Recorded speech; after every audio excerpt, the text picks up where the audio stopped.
Good morning everyone. Good morning sir.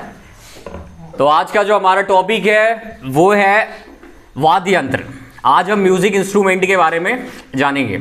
सबसे पहले हमने लोक नृत्य के बारे में सीखा कि कितने लोक नृत्य है, किस तरीके से जो लोक नृत्य है वो लोगों का मनोरंजन करते हैं, लोगों को आनंद पहुंचाते हैं और एक पीढ़ी से दूसरी पीढ़ी तक स्थानांतरित होते हैं।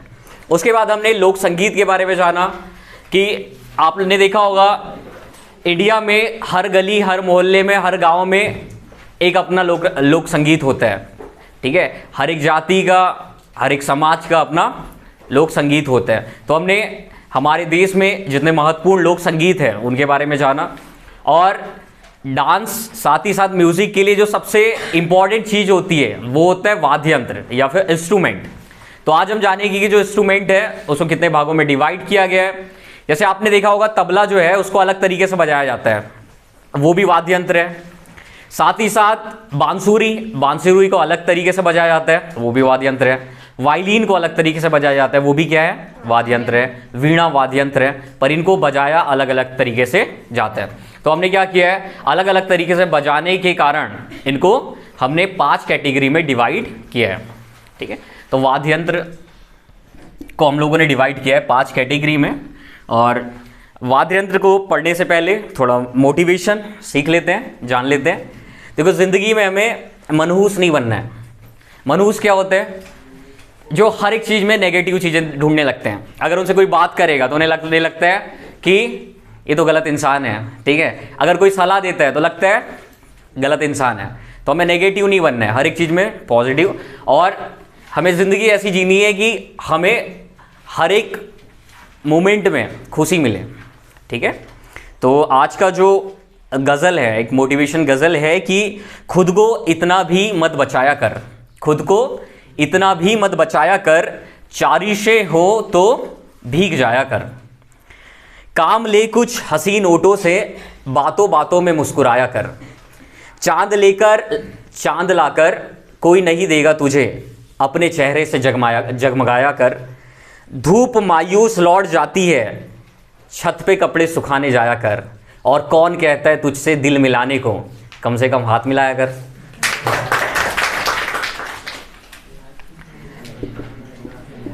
तो जो वाद्य यंत्र है, वाद्य यंत्र को 5 भागों में डिवाइड किया गया है।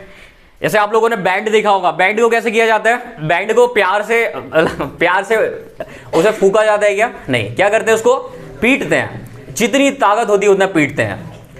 बाकी जो बांसुरी है, बांसुरी को पीटते हैं क्या, नहीं, बांसुरी में अच्छे स्वर निकालना होता है।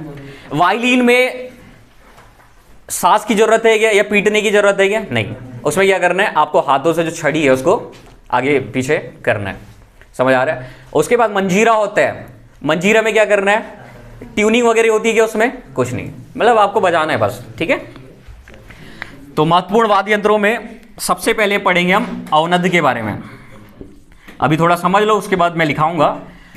अवनद क्या होते हैं, ऐसे वाद्य यंत्र जिन्हें पीटा जाता है, जिन्हें पीटा जाता है उन्हें क्या कहते हैं, अवनद वाद्य यंत्र कहते हैं। जैसे तबला, तबला के लिए पीटते हैं आप लोग। ठीक है, साथ ही साथ ढोल, ठीक है, बैंड, ये सब किस में आएगा, ये सब आएगा अवनद में। तो ऐसे वाद्य यंत्र जिनमें चमड़े की या फिर पन्नी की पतली परत चढ़ी होती है और जिसको बजाने के लिए थोड़ी ताकत की आवश्यकता होती है, क्या कहलाते हैं, अवनद कहलाते हैं। इसमें क्या क्या आ जाएगा, इसमें आ जाएगा तबला, बैंड, ठीक है, और ढोल, ये सब चीज़ें इसमें आएगी। उसके बाद है सुसीर वाद्य यंत्र। सुसीर वाद्य यंत्र, ऐसे वाद्य यंत्र जिनको सांस के माध्यम से, हवा के माध्यम से बजाया जाता है, या जिसे ध्वनि निकालने के लिए हम सांस का प्रयोग करते हैं, हवा का प्रयोग करते हैं, उसे क्या कहते हैं, उसे सुसीर वाद्य यंत्र कहते हैं। जैसे शहनाई, बांसुरी, ठीक है, ये सब चीज़ें किस में आएगी, सुसीर में आएगी। इसके बाद अगला है घन वाद्य यंत्र।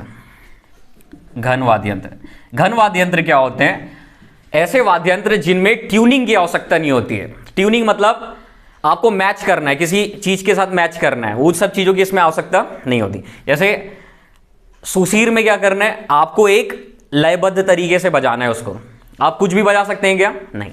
बट घन में क्या होता है, घन वाद्य यंत्र में क्या होता है, आप कैसे भी बजा सकते हैं, जैसे मंजीरा, ठीक है। मंजीरा को बजाने के लिए किसी ट्यूनिंग की आवश्यकता है क्या, किसी मैचिंग की आवश्यकता है क्या? नहीं। तो आप इसमें क्या कर सकते हैं, जो मंजीरा वगैरह है इसको घन में ऐड कर सकते हैं। आगे है तत्वाद्य यंत्र। तत्वाद्य यंत्र, देखो तत्वाद्य यंत्र क्या होते हैं, जिनमें छड़ी का प्रयोग किया जाता है, जिनको बजाने के लिए हाथों का या फिर छड़ियों का प्रयोग किया जाता है। जैसे बेंजो देखे हो आप लोगों ने, आर्गन देखे हो, ठीक है। तो आर्गन में क्या होता है, हाथों का इस्तेमाल हो रहा है, समझ आ रहा है। उसके बाद आपने वायलिन देखे हो, वायलिन के लिए किसका इस्तेमाल हो रहा है, वायलिन के लिए छड़ी का इस्तेमाल हो रहा है, ठीक है। तो तत्वाद्य यंत्र में मतलब मेनली 4 भागों में इसको डिवाइड किया गया है, बट है कितने पार्ट इसके, 5 भाग। तत्वाद्य यंत्र को भी 2 भागों में डिवाइड किया गया है। इनमें वे वाद्य यंत्र आते हैं जिनको छड़ी के माध्यम से चलाया जाता है, जैसे वायलिन, गिटार और गिटार, ठीक है। सॉरी, गिटार किस में आ जाएगा, जिनको हाथों के माध्यम से चलाए जाते हैं, जिसमें आर्गन आ जाएगा, गिटार आ जाएगा, ठीक है। तो ये थे वाद्य यंत्र के टाइप्स, समझ आ रहा है। तो इसको थोड़ा आप लिखना चालू कर दें। अब हेडिंग डालो, संगीत वाद्य यंत्र। संगीत वाद्य यंत्र,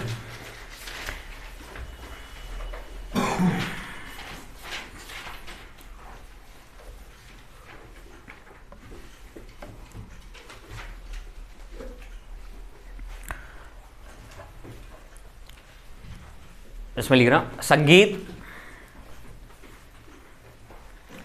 संगीत एवं नृत्य की, संगीत एवं नृत्य की वाद्य यंत्र,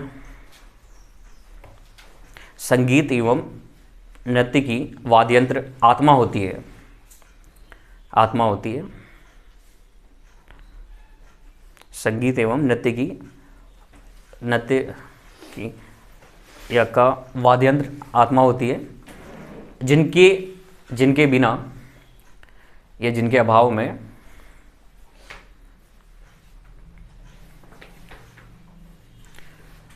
नृत्य एवं संगीत का,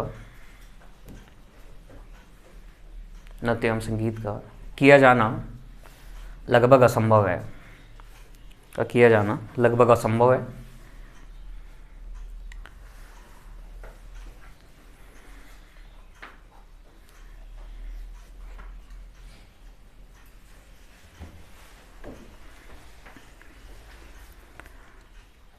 वाद्य यंत्रों को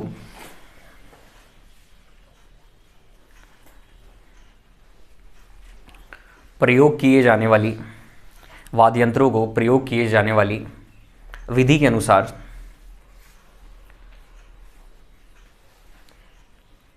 वाद्य यंत्रों को प्रयोग की जाने वाली विधि के अनुसार मुख्यतः 4 भागों में बांटा गया है, मुख्यतः 4 भागों में बांटा गया है। पहला लिखो औनद, औनद,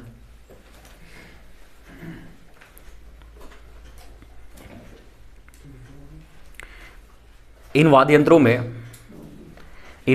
में बाहरी झिल्ली लगी होती है, इन वाद्य यंत्रों में बाहरी झिल्ली लगी होती है,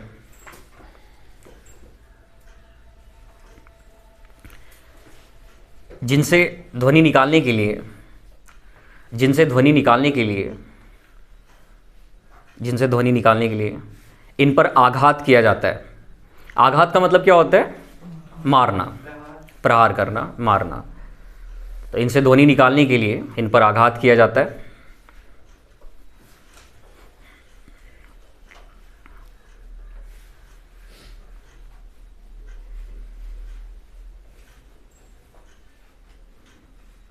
उदाहरण लिख लो इसमें, ड्रम, ड्रम देखा आप लोगों ने, कितने लोगों ने बजाया है? नहीं, वो होता है ना ऐसे ऐसे ऐसे, नहीं देखा आप लोगों ने? अरे ऐसे वो ड्रम, हाँ हाँ हाँ वही वाला ठीक है। तो उसमें लिखो ड्रम, तबला, ढोलक, ड्रम, तबला, ढोलक, ढोल, ड्रम, तबला, ढोलक,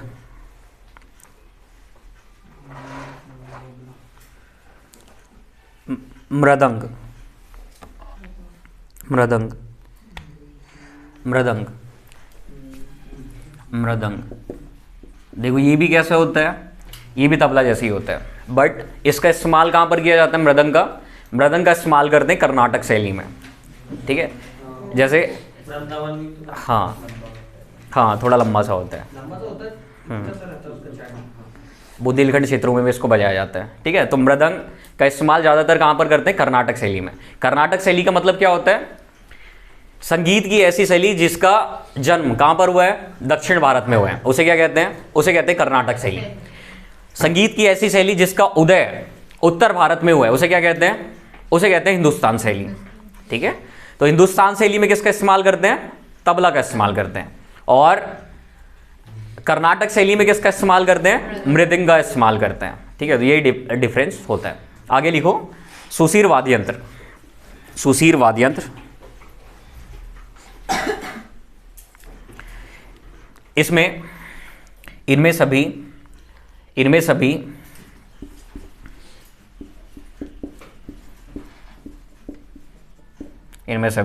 वायु वाद्य यंत्र होते हैं। इनमें सभी वायु वाद्य यंत्र होते हैं।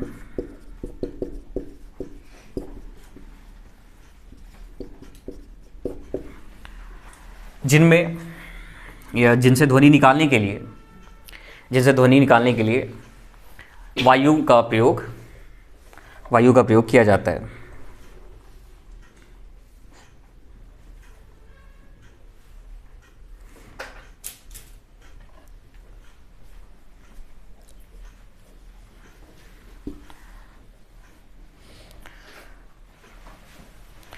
सुशीर में या सुशीर का प्रसिद्ध उदाहरण शहनाई है।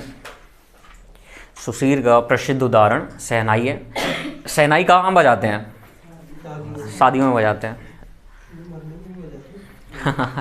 मरने में बजाते हैं, बट मेनली कहाँ पर बजाते हैं? शादी में बजाते हैं। तो इसमें क्या लिखा आपने?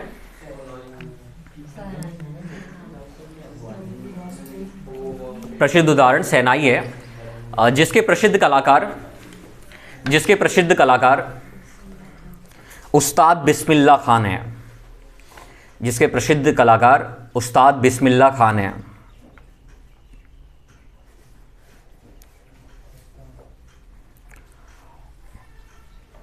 उस्ताद बिस्मिल्लाह खान, नाम सुने आप लोगों ने? सुशीर के अंतर्गत सबसे सामान्य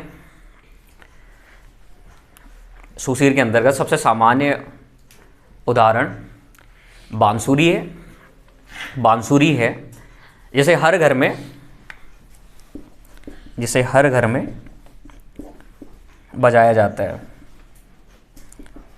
कितने लोगों को बांसुरी बजाते आती है? वैसे बजाया तो सबने है, मतलब ट्राई तो सबने किया है, बट बजाती नहीं आती है।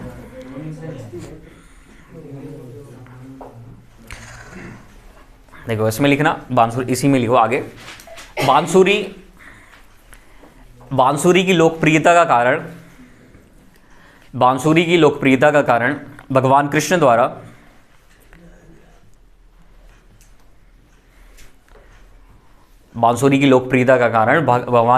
इसको बजाया जाना है। बांसुरी की लोकप्रियता का कारण भगवान कृष्ण द्वारा इसको बजाया जाना है।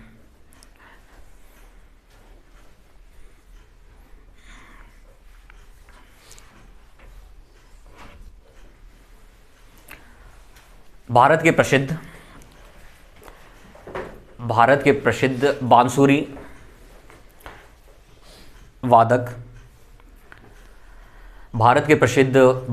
वादक पंडित हरिप्रसाद चौरसिया है।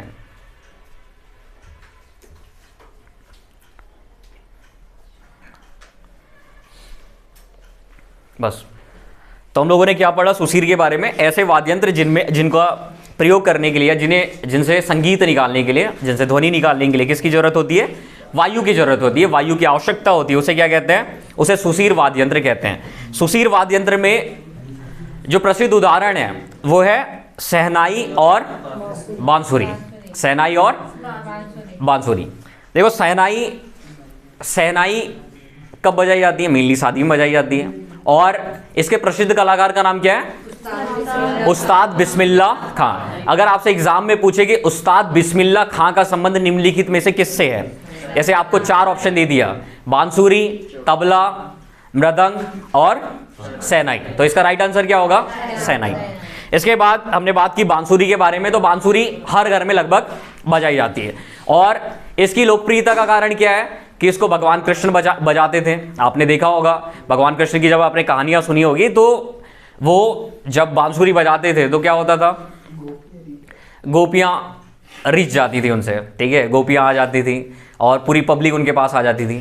तो फिर लोगों ने क्या किया, लोगों ने एक धार्मिक महत्व से भी इसको बजाना आरंभ किया, और देखते देखते जो बांसुरी है वो प्रत्येक व्यक्ति के जीवन का एक हिस्सा बन गया। समझ आ रहा है। तो बांसुरी के प्रसिद्ध कलाकार का नाम क्या है, या प्रसिद्ध वादक का नाम क्या है, पंडित हरि प्रसाद चौरसिया। अब लिखो घन के बारे में, घन घन घन धन नहीं, घन घन।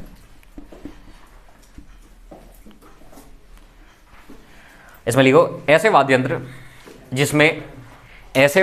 जिसमें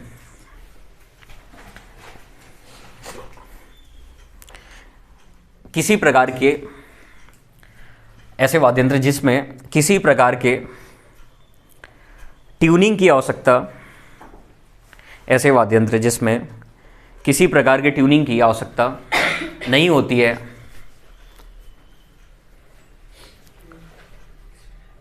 घन वाद्य यंत्र कहलाते हैं, घन वाद्य यंत्र कहलाते हैं।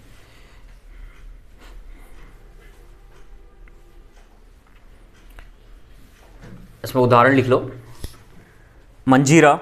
मंजीरा देखा है आप लोगों ने, किन लोगों ने बजाया है, अच्छा वो ऐसे रहता है ना, ठीक है, ऐसे, हाँ ऐसे ऐसे ऐसे ऐसे, ठीक है, सब लोगों ने बजाए होंगे, ठीक है, सब लोग उस्ताद हैं उसके। तो आप लोगों के नाम लिख दे इसमें, ठीक है, मंजीरा वादकों में नहीं लिखे हैं। इसमें लिखो उदाहरण, मंजीरा, घुंघरू,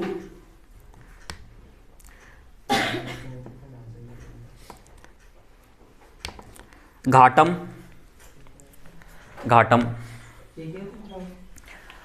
घाटम में लिखो, ब्रैकेट में लिखना, मिट्टी के बर्तन का ढोल, ठीक है, घाटम देखा आप लोगों ने, हाँ गांव में तो बनाते थे पहले, ठीक है, अभी पता नहीं, हाँ हाँ हाँ हाँ उसी टाइप का, हाँ पेज लगा करके उसमें कागज वगैरह लगा करके बचपन में बजाए होंगे आप लोगों ने, मैंने तो बहुत बजाया है, ठीक है, ठीक है। तो वो भी क्या है, वो भी एक घाटम का टाइप है, ठीक है। तो आप क्या करते हैं, मिट्टी के किसी भी बर्तन में अगर इस चीज़ की आप मतलब किसी भी चीज़ की परत लगा देते हैं तो क्या बन जाता है, घाटम बन जाता है, ठीक है। लिखो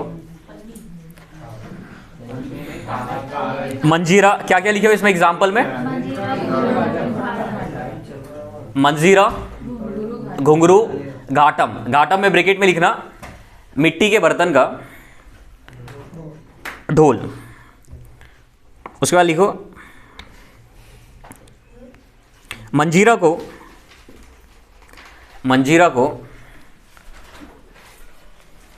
को हड़प्पा सभ्यता, मंजीरा को हड़प्पा सभ्यता के जितना प्राचीन माना जाता है, मंजीरा को हड़प्पा सभ्यता के जितना प्राचीन माना जाता है।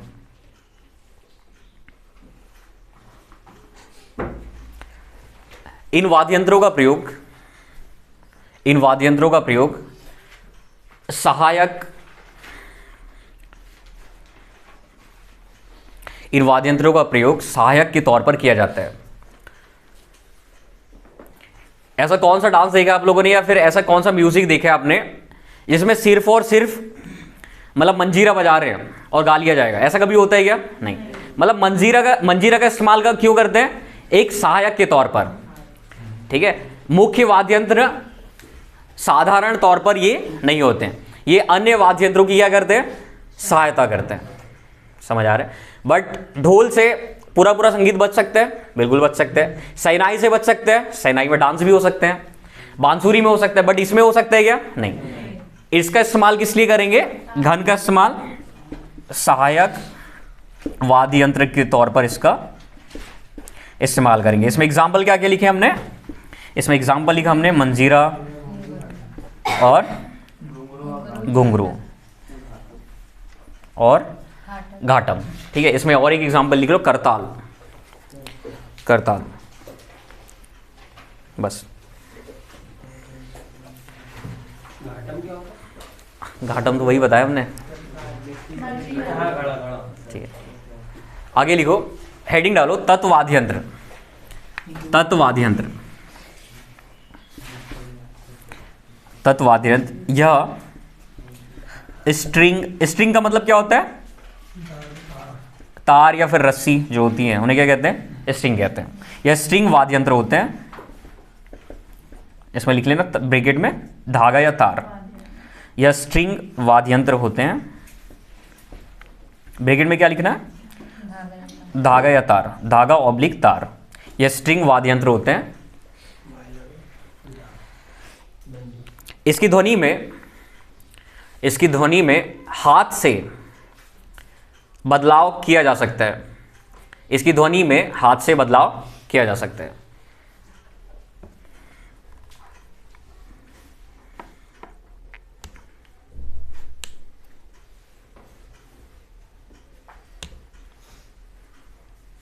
इसमें लिखो, इसे 3 भागों में, वैसे तो 2 भागों में बांटा गया है, बट 3 भाग, एक नॉर्मल लिख लो उसको।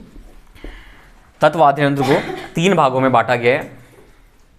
पहला लिखो, धनुषाकार तत्। धनुषाकार तत्,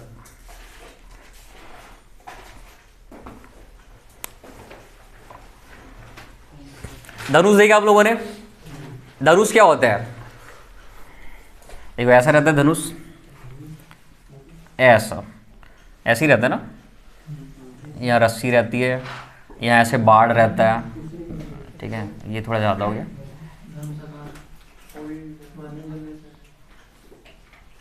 ये ऐसे ही रहता है ना लगभग, आप लोगों ने देखा होगा अभी दशहरे के टाइम में। तो क्या हो रहा है इसमें जो बाण है, ठीक है, ये बाण क्या हो रहा है? बाण थोड़ा आगे जा रहा है, ठीक है। फिर इसको खींचते टाइम इसको क्या करेंगे? पीछे लाएंगे। तो धनुषाकार वाद्य यंत्र में भी सेम चीजें होंगी, जैसे कि आप लोगों ने वीणा देखा होगा, वीणा बजाते देखा आप लोगों ने, ठीक है। वीणा में क्या हो रहा है? वायलिन में क्या हो रहा है? वायलिन ऐसे बजाते हैं, ऐसे, ठीक है। तो उसमें क्या हो रहा है? जैसे बाण आगे पीछे जाते हैं, वैसे ही उसमें जो डंडियां रहती है उसको क्या किया जाता है? आगे पीछे किया जाता है। तो धनुषाकार तत्व में लिखो, ऐसे वाद्य यंत्र जिनमें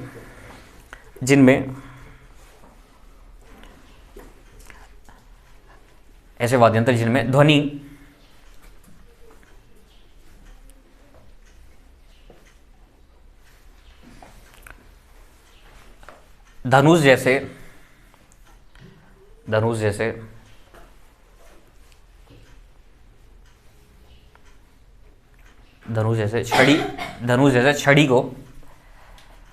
धनुष जैसे छड़ी को आर पार करके निकाली जाती है। ऐसे वाद्य यंत्र जिनमें ध्वनि धनुष जैसे छड़ी को आर पार करके निकाली जाती है।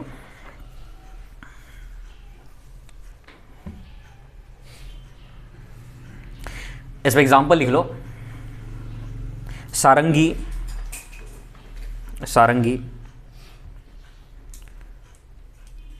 वायलिन,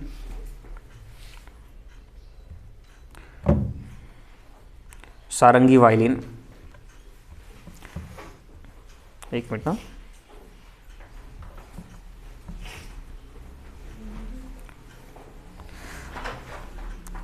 वो लिखो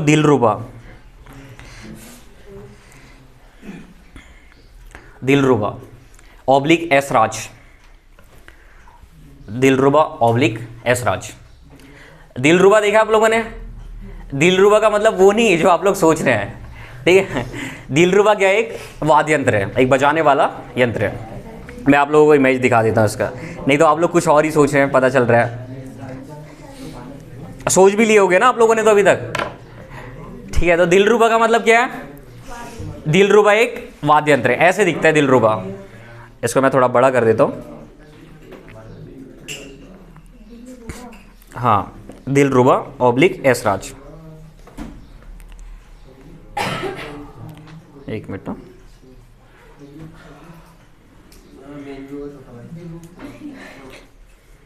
हाँ, बेंजो का छोटा भाई है। ऐशराज तो सुना होगा आप लोगों ने, कोई बात नहीं। हर एक चीज़ कभी ना कभी कहीं ना कहीं पहली बार जरूर होती है। देखो ऐसे दिखता है, ऐसे दिखता है, ठीक है, दिख रहा है? ये क्या है? दिलरुबा। ये है दिलरुबा। ऐशराज थोड़ा, ऐशराज भी ऐसे ही होता है, दिलरुबा। तो अब कोई दिलरुबा बोले तो क्या इमेज में लाना है? इसको लाना है, ठीक है।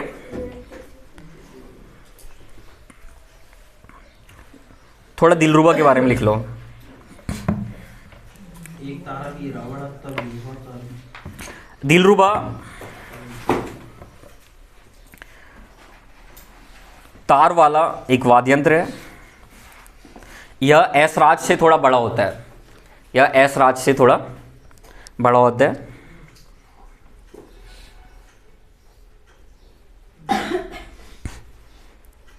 इसमें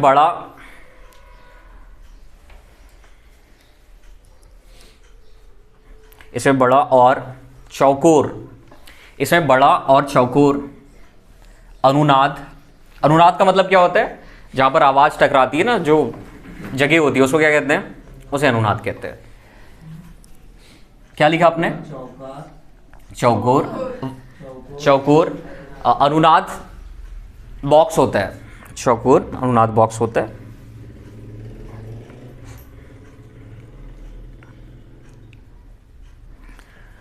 दिलरुबा का आविष्कार, दिलरुबा का आविष्कार,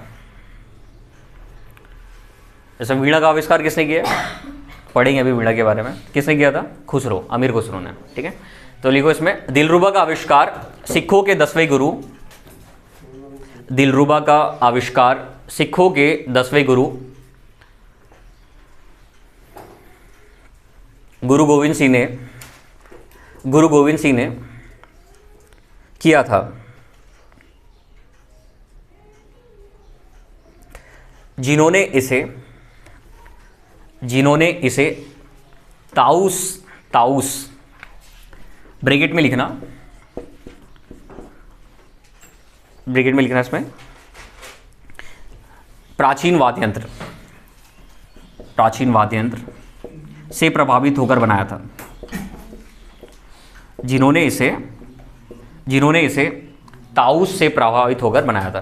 तो ताउस क्या है? ताउस एक प्राचीन वाद्य यंत्र है जिससे प्रभावित होकर गुरु गोविंद सिंह ने दिलरुबा का आविष्कार किया था।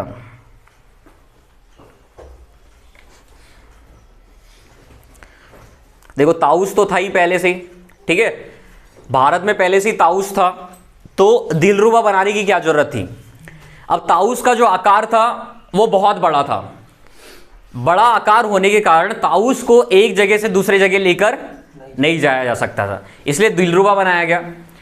अब कहीं पर युद्ध हो रहा है तो दिलरुबा लेके जाना है, तो क्या होता था उससे क्या होता था कि जो सेना होती थी, सेना को संगीत के माध्यम से मोटिवेट करना बहुत आसान होता था। जैसे आप लोग गाना सुनते होंगे, कर हर मैदान फतेह, दिखला दे जिंदा है तू, घायल परिंदा है तू, ऐसे गाने सुनते हैं ना। क्या होता है उसके बाद मोटिवेशन आता है कि कुछ करना है। वैसे ही गुरु गोविंद सिंह क्या करते थे, जो सिख सेना होती थी उनके बीच में दिलरुबा को बजाया करते थे, और दिलरुबा को बजाने के बाद जो सिख सेना है वो क्या हो जाती थी? मोटिवेट हो जाते थे और वो फिर युद्ध लड़ते, ठीक है। तो दिलरुबा जो शब्द है ना, दिलरुबा शब्द यहीं से आया है, समझ आ रहा है? इसे बोलते हैं दिलरुबा। दिलरुबा का मतलब क्या होता है? जो हमें बहुत ज़्यादा पसंद होता है उसे क्या कहते हैं? दिलरुबा कहते हैं। तो दिलरुबा के पास जाने से क्या होता है, मतलब इंसान खुश हो जाता है ना, ठीक वैसे ही वो जो वाद्य यंत्र था जब वो बजता था तो लोग क्या हो जाते थे, मोटिवेट हो जाते थे। समझ आ रहा है, इसको अदरवाइज नहीं लेना है, समझ आ रहा है। इसमें लिखो आगे, इसके हल्का होने की वजह से या दिलरुबा के हल्के होने की वजह से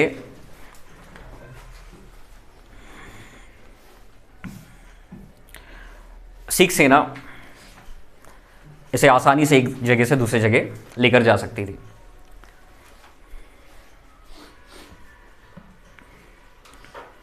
ऐसराज के बारे में लिखोगे या फिर समझ गए ना, ऐसे ही होता है, दिलरुबा से थोड़ा छोटा होता है। समझ आ रहा है। सिखों के कितने गुरु हुए अभी तक? 10। पहले गुरु का नाम क्या था? गुरु नानक देव। ठीक है, एक बार रिवाइज करवा देता हूं मैं आप लोगों को। देखो, सिखों के 10 गुरु को याद रखने का ट्रिक है नारा हर हर हर बहादुर सिंह। क्या बोलना है?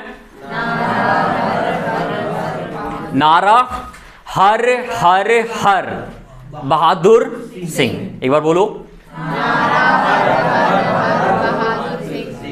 आप नहीं बोलोगे? हाँ तो बोलो फिर।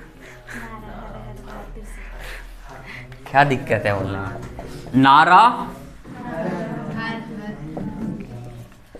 नारा क्या देना है?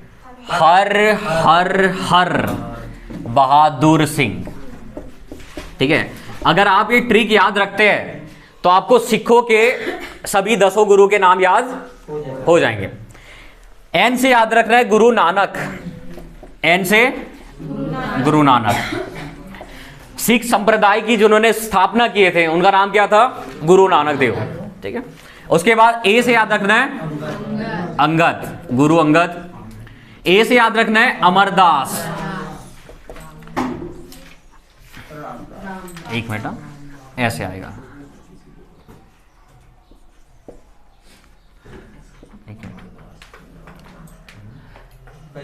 गुरु, हाँ एक मिनट, अमरदास यहाँ ए कट गया। ठीक, नारा क्या करना है? नारा देना है कौन सा? हर हर हर बहादुर सिंह। N for Guru Nanak Dev. ए मतलब गुरु अंगद। ए मतलब अमरदास। आर मतलब रामदास। आर मतलब रामदास। ए मतलब अर्जुन देव, गुरु। हर से याद रखना है हर गोविंद, गुरु हर गोविंद। हर राय, हर किशन। बहादुर से याद रखना है तेग बहादुर सिंह। और सिंह से याद रखना है गुरु गोविंद सिंह।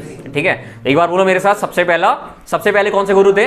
गुरु नानक देव, गुरु अंगद, अमरदास, रामदास, अर्जुन देव, हर गोविंद, हर राय, हर किशन, तेग बहादुर और गुरु गोविंद सिंह। ठीक है, तो जो दिलरुबा है, दिलरुबा का आविष्कार किसने किया था? गुरु गोविंद सिंह ने। आगे लिखो। सेकंड, प्लेक्टोरल। प्लेक्टोरल तत्व। प्लेक्टोरल तत्व। प्लेक्टोरल तत्व। हाँ, तत्व के कितने टाइप लिखे हो आपने? मेनली कितने टाइप होते हैं? 2। और कितने होते हैं साधारण तौर पर? 3। ठीक है, पहला कौन सा था? पहला था धनुषाकार तत्व। अब दूसरा लिखो प्लेक्टोरल तत्व। प्लेक्टोरल तत्व। प्लेक्टोरल लिखा है, देखो वहां पर दिख रहा है, प्लेक्टोरल तत्व। इसमें लिखो ऐसे वाद्ययंत्र जिनमें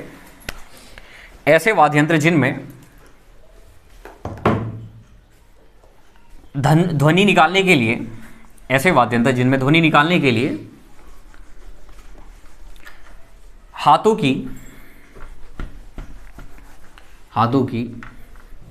उंगलियों का प्रयोग किया जाता है।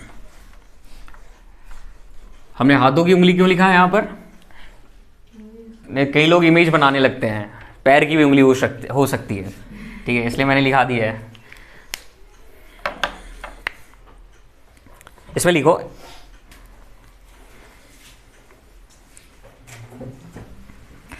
सितार, सितार, वीणा, सितार, वीणा, गिटार। प्लेक्टोरल में सितार, सितार, वीणा, सितार, वीणा और सितार, वीणा और गिटार। समझ आ रहा है? यश, रवि, धन सिंह, लेकेंद्र, जया, मीनाक्षी, सोनाक्षी। आगे लिखो थर्ड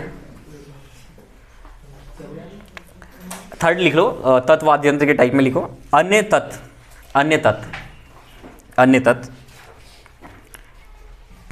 इसमें लिखना वे वाद्यंत्र जिनमें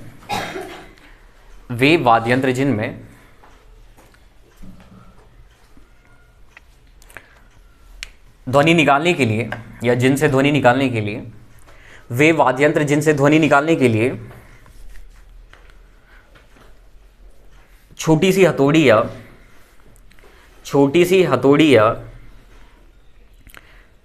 डंडे के जोड़े से आघात किया जाता है, ऐसे वाद्यंत्र जिनमें, सॉरी ऐसे तत्व, क्या लिखा आपने?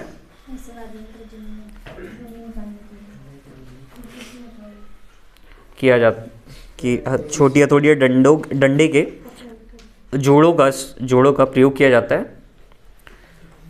तत्व वाद्यंत्र के अंतर्गत सम्मिलित किए जाते हैं। डंडे के जोड़ों का प्रयोग किया जाता है, तत्व वाद्यंत्र के अंतर्गत सम्मिलित किए जाते हैं।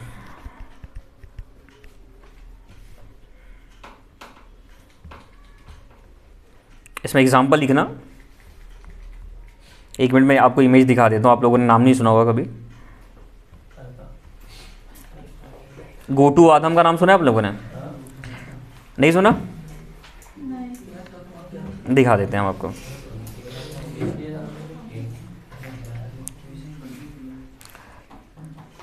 गोटू वादम देखा भी नहीं होगा आप लोगों ने, तो नाम भी पहले उसमें लिख लो। एग्जाम्पल गोटू वादम, गोटू वादम उदाहरण लिखो। उसमें अन्य तत्व में जो लिखा है ना आपने थर्ड टाइप, उसमें लिखो गोटू वादम, गोटू वादम, गोटू वादम।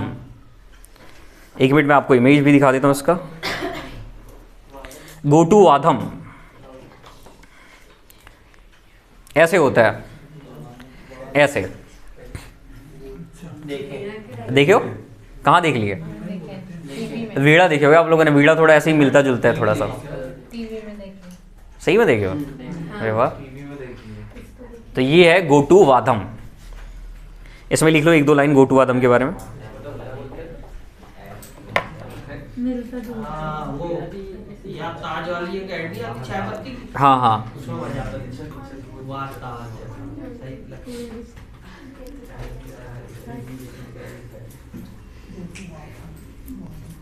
गोटू वादम। इसमें लिखो एक दो लाइन। हाँ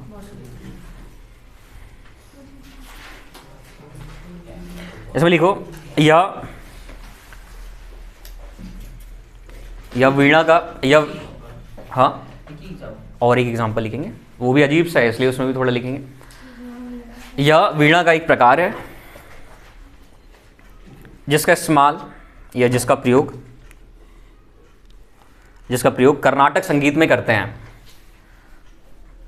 हिंदुस्तान शैली में किसका इस्तेमाल करते हैं? वीणा का, ठीक है। और कर्नाटक शैली में किसका इस्तेमाल करते हैं? गोटू वादम का। ढोल का इस्तेमाल कहां पर करते हैं? हिंदुस्तान शैली में। और कर्नाटक शैली में मृदंग का इस्तेमाल करते हैं। हिंदुस्तान शैली के जो प्रणेता है ना, जिन्होंने हिंदुस्तान शैली को शिखर पर पहुंचाया, उनका नाम था अमीर खुसरो। उन्होंने बनाया था वीणा। तो हिंदुस्तान शैली में पढ़ेंगे हम वीणा के बारे में, अमीर खुसरो के बारे में सारी जानकारी हम उसमें पढ़ेंगे। अभी हम बात करें किसकी? गोटू वादम की। तो गोटू वादम को कहां पर बजाया जाता है? कर्नाटक शैली में। कर्नाटक शैली क्या है? अगर आपसे पूछा कि कर्नाटक शैली का संबंध निम्नलिखित में से किससे है? ऑप्शन नंबर 1 नृत्य से है, ऑप्शन नंबर 2 वास्तुकला से है, ऑप्शन नंबर 3 चित्रकला से है या ऑप्शन नंबर 4 इनमें से कोई नहीं? इनमें से कोई नहीं है। इसका क्वेश्चन क्या है? कर्नाटक शैली। कर्नाटक शैली का संबंध किससे है? तो कर्नाटक शैली का संबंध किससे है? क्या है कर्नाटक शैली? संगीत है ना, संगीत शैली है। संगीत की हम लोगों ने 4 शैली के बारे में कल पढ़ा था। कौन सी शैली थी? सबसे पहले था शास्त्रीय संगीत। शास्त्रीय संगीत के बाद कौन सा संगीत था? लोक संगीत। उसके बाद कौन सा संगीत था? शास्त्रीय एवं लोक संगीत। और चौथा कौन सा था? चौथा था आधुनिक संगीत। समझ आ रहा है? तो जो कर्नाटक शैली है वो है शास्त्रीय संगीत का एक हिस्सा है। समझ आ रहा है? और कर्नाटक शैली एक्चुअल में क्या है? संगीत की एक शैली। ठीक है, तो इसका राइट आंसर क्या होगा? कोई नहीं, इनमें से कोई नहीं। अगर इसमें हम दे देते आपको क्वेश्चन अजंता शैली का संबंध किससे है, तो अजंता शैली का संबंध किससे है? वास्तुकला से, सॉरी चित्रकला से। अजंता की पेंटिंग आप लोगों ने देखा होगा, अजंता और एलोरा की पेंटिंग। उसके बाद आपको मैंने यहाँ पर अगर क्वेश्चन दे दिया कि भीमबेटका किस लिए प्रसिद्ध है, तो किस लिए प्रसिद्ध है? चित्रकला के लिए फेमस है। वास्तुकला तो वैसे कुछ बनाते नहीं थे ना, वो गुफाओं में रहते थे, तो बनाने का तो कुछ मैटर ही नहीं था, बट चित्रकारी बहुत अच्छी करते थे वो लोग। ठीक है, तो यहाँ से क्या होगा? ऐसे क्वेश्चन बन सकते हैं, याद रखना है। ठीक है, तो इसमें लिखा क्या आपने? गुटू वादम के बारे में। यह वीणा का एक प्रकार है जिसका प्रयोग कर्नाटक संगीत शैली में या कर्नाटक शैली में किया जाता है। इसे हनुमद वीणा, इसे हनुमद वीणा, महानाटक वीणा, इसे हनुमद वीणा, महानाटक वीणा के नाम से भी जाना जाता है। इसे हनुमद वीणा, महानाटक वीणा तथा चित्र वीणा, इसे हनुमद वीणा। देखो वीणा थोड़ा छोटा है, ठीक है, और ये बड़ा सा हो गया तो क्या हो गया? हनुमान जैसे हो गया बड़ा, हनुमद वीणा। ठीक है, उसके बाद लिखो महानाटक वीणा तथा चित्र वीणा के नाम से जाना जाता है।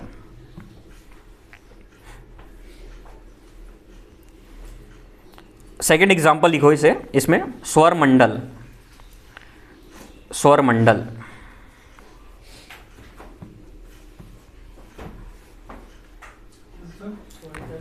स्वर मंडल। एक मिनट मैं इसको दिखा देता हूं आपको इमेज एक बार।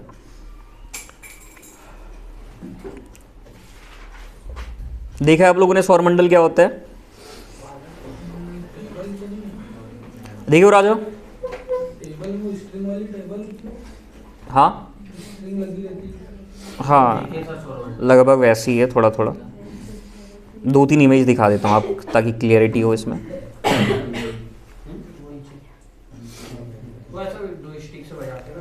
नहीं, वो वाला नहीं है।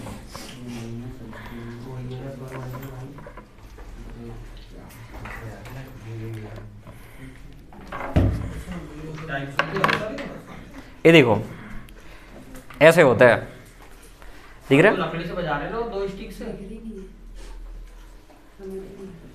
नहीं, हाथों से बजा रहे हो। तो देखो, दिख रहा है?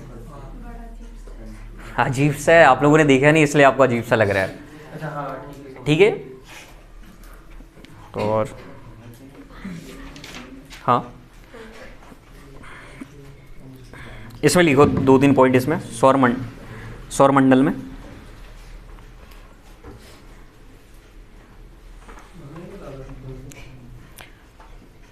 सौर मंडल एक तत्व वाद्य यंत्र है।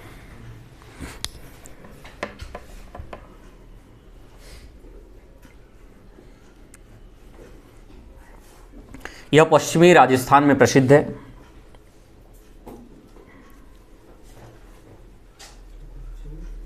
यह पश्चिमी राजस्थान में प्रसिद्ध है। यह पश्चिमी राजस्थान में प्रसिद्ध है।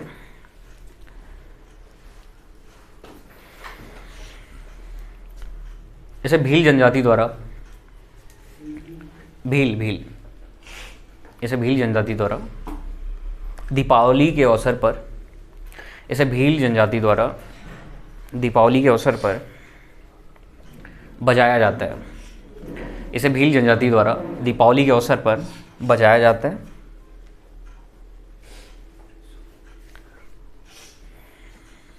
इसका निर्माण लकड़ियों की, या इसका निर्माण लकड़ी की पट्टी से किया जाता है,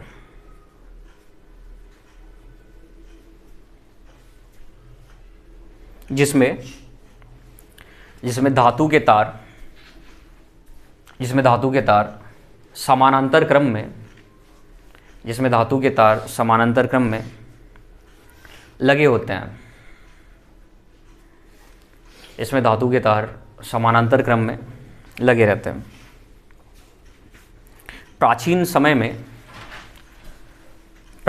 में इसे मत्त कोकिला वीणा के नाम से जाना जाता था।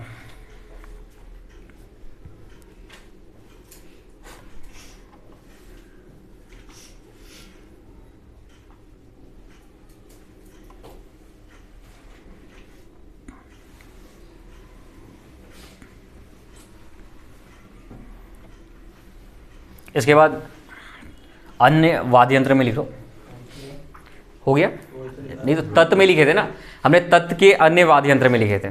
ठीक है, अब लिखो अन्य में, अन्य, या फिर नोट करके जो भी आप करना चाहो अलग से लिख लो। संतूर के बारे में हेडिंग डालो, संतूर। संतूर वो वाला नहीं, संतूर साबुन नहीं। संतूर क्या है? संतूर एक वाद्य यंत्र है। संतूर के बारे में लिखो, यह 100 तार वाला, हाँ, यह 100 तार वाला वाद्य यंत्र है।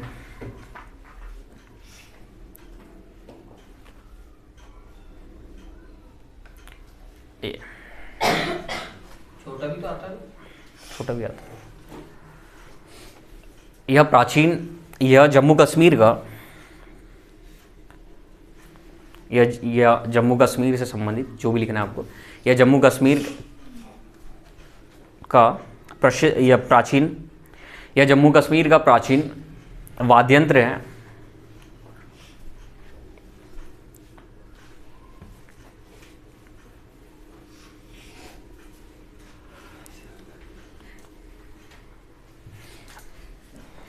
इसमें लिखो सूफियाना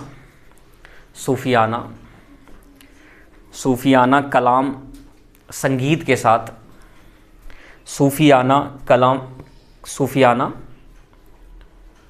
कलाम संगीत के साथ इसकी संगत होती है। संगीत के साथ इसकी संगत होती है।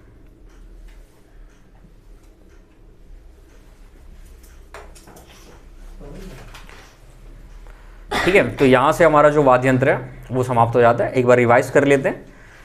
और आपने अगर पुरानी क्लासेस नहीं देखी है तो आप जाकर के जो प्रशांति ट्यूटोरियल का यूट्यूब चैनल है वहाँ से जाकर के आप लोक नृत्य और साथ ही साथ लोक संगीत के बारे में हमारी पुरानी वीडियोस आप देख सकते हैं। ठीक है, तो एक बार रिवाइज कर लेते हैं। देखो, वाद्य यंत्र में हमने देखा 4 प्रकार के वाद्य यंत्रों के बारे में। अवनद वाद्य यंत्र जिनमें आघात किया जाता है, ऐसे वाद्य यंत्र जिनमें जो चमड़े की जो पतली परत होती है उस पर आघात किया जाता है, ऐसे वाद्य यंत्रों को अवनद वाद्य यंत्रों के नाम से जाना जाता है। इसमें हमने पढ़ा ढोल के बारे में, तबला के बारे में और ड्रम के बारे में। इसके बाद हमने बात की सुशीर वाद्य यंत्र। सुशीर वाद्य यंत्र में वायु का इस्तेमाल किया जाता है, हवा का इस्तेमाल किया जाता है इनको बजाने के लिए। इसमें हमने पढ़ा शहनाई के बारे में और बांसुरी के बारे में। शहनाई के प्रसिद्ध कलाकार का नाम क्या है? उस्ताद बिस्मिल्लाह खां। और बांसुरी के पंडित हरि प्रसाद चौरसिया। इसके बाद घन वाद्य यंत्र, ऐसे वाद्य यंत्र जिस पर किसी प्रकार की ट्यूनिंग की आवश्यकता नहीं होती है और घन वाद्य यंत्रों का इस्तेमाल अन्य वाद्य यंत्रों की सहायता करने के लिए किया जाता है। ऐसे वाद्य यंत्रों को घन वाद्य यंत्र कहा जाता है। तो इसमें हमने पढ़ा मंजीरा के बारे में और घुंघरू के बारे में। साथ ही साथ हमने बात की तत्वाद्य यंत्र। तत्वाद्य यंत्र ऐसे वाद्य यंत्र होते हैं जिनमें स्ट्रिंग का प्रयोग किया जाता है। स्ट्रिंग मतलब तार या फिर धागा। ठीक है, तो तत्वाद्य यंत्र में क्या होते हैं? धागे लगे रहते हैं या फिर तार लगे रहते हैं। इसमें भी 3 टाइप थे। पहला टाइप था धनुषाकार तत् धनुषाकार तत् में क्या होता है, जैसे धनुष में बाण को आगे बढ़ाया जाता है, पीछे किया जाता है, वैसे ही धनुषाकार में जो छोटी लकड़ियां होती है, छोटी डंडियां होती है, उसको जो यंत्र होता है उसके आगे पीछे किया जाता है। इसमें हमने बात की वायलिन के बारे में, ठीक है। उसके बाद हमने पढ़ा तत्वाद्य यंत्रों का जो दूसरा टाइप था वो था प्लेक्टोरल वाद्य यंत्र। प्लेक्टोरल तत्वाद्य यंत्र, प्लेक्टोरल तत्वाद्य यंत्र में क्या हो रहा था कि एक मिनट, प्लेक्टोरल तत्वाद्य यंत्र में क्या हो रहा था, इसमें हाथों का इस्तेमाल किया जाता है, उंगलियों का इस्तेमाल किया जाता है, जैसे गिटार आप लोगों ने बजाया होगा, गिटार, सितार और वीणा। उसके बाद हमने बात की अन्य तत्वाद्य यंत्रों के। अन्य तत्वाद्य यंत्रों में हमने पढ़ा, किसके बारे में पढ़ा था हमने? अन्य में पढ़े थे अन्य गोटू वादम और हाँ, स्वरमंडल। गोटू वादम वादम और स्वर मंडल के बारे में, ठीक है। तो जो गोटू वादम है उसको क्या किस नाम से जाना जाता है? गोटू वादम को हनुमान वीणा के नाम से जाना जाता है और चित्र वीणा के नाम से जाना जाता है। और स्वर मंडल के बारे में भी हमने पढ़ा कि स्वर मंडल का निर्माण कैसे किया जाता है, लकड़ी की एक पट्टी के माध्यम से किया जाता है और उसमें बड़े बड़े तारों को लगा दिया जाता है। उसके बाद हमने संतूर के बारे में बात की। संतूर में कितने तार होते हैं? 100 तार होते हैं। और इसकी शुरुआत कहाँ से मानी जाती है? जम्मू कश्मीर से मानी जाती है। और कौन से संगीत के साथ इसको बजाया जाता है? सूफियाई कलाम संगीत के साथ इसको बजाया जाता है। उसके बाद हमने साथ ही साथ बात की कुछ क्वेश्चंस के बारे में, और हमने साथ ही साथ पढ़ा सिख धर्म के बारे में, थोड़ा बहुत जाना हमने। सिख धर्म के 10 गुरुओं के बारे में हमने जाना कि सिख के पहले गुरु कौन थे। पहले गुरु कौन थे? गुरु नानक देव थे। दूसरे गुरु का नाम क्या था? गुरु अंगद था। तीसरे गुरु का नाम क्या था? अमरदास था। चौथे गुरु का नाम क्या था? रामदास। पांचवें गुरु का नाम अर्जुन देव। छठवें गुरु का नाम हरगोविंद। सातवें गुरु का नाम हरराय। आठवें गुरु का नाम हरकिशन। 9वें गुरु का नाम गुरु तेग बहादुर। और 10वें गुरु गुरु गोविंद सिंह। 10वें गुरु कौन है? गुरु गोविंद सिंह। हाँ, सर ये संतूर में प्रसिद्ध कलाकार कौन है? संतूर के लिख लो उसमें, ठीक है। संतूर के बारे में एग्जैक्ट नहीं पता मुझे, मैं थोड़ा बता देता हूँ आपको देख के।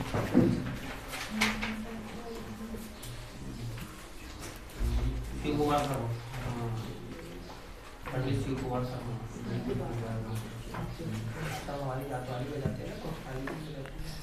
उसमें लिख लो प्रसिद्ध संतूर वादक शिव कुमार शर्मा हैं।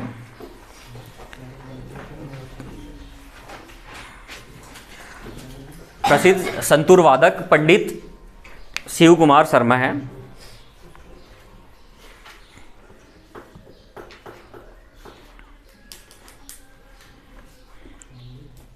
पंडित शिव कुमार शर्मा हैं। अन्य कलाकार या अन्य संतूर वादक उसमें लिख लो वर्षा अग्रवाल एवं रुस्तम सोपोरी।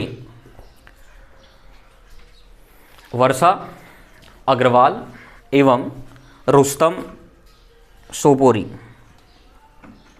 संतूर देखा आप लोगों ने? दिखाओ।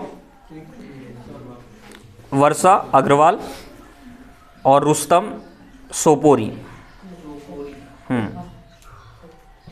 एक मिनट मैं आपको दिखा देता हूँ कैसे होता है संतूर। ये देखो ऐसा रहता है, देखे होंगे। कितने तार है इसमें? 100 तार। ताज में तो सभी आते हैं, ठीक है। तो हम क्या करेंगे आने वाले वीडियोस में, जो कल हमारा टॉपिक होगा। कल क्या टॉपिक है हमारा? मैंने सारे टॉपिक्स के बारे में बता दिया था। क्या क्या पढ़ेंगे हम लोग, क्या टॉपिक्स है, क्या टॉपिक है नेक्स्ट। तो कल हम पढ़ेंगे मेले और त्यौहार के बारे में पढ़ेंगे, ठीक है। तो thanks for watching this video.